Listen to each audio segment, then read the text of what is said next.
How to temporarily deactivate your Instagram account. You can deactivate your account, so here is how to do it.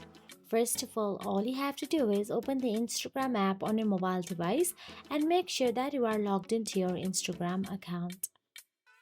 Once in there, tap on the profile icon at the bottom right corner of your screen and navigate to your profile section.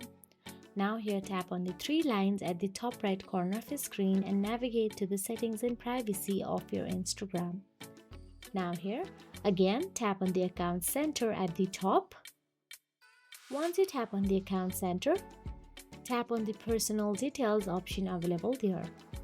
Once you tap on the personal details, all you have to do is tap on the account ownership and control at the bottom. Then tap on the deactivate or delete. Then all you have to do is tap on your profile again. Then tap on the continue button available there. And once you tap on the continue, you will be navigated to enter your Instagram password to confirm your deactivation. So that is it. If you found this video helpful, please like, share and subscribe our channel, and thank you so much for watching.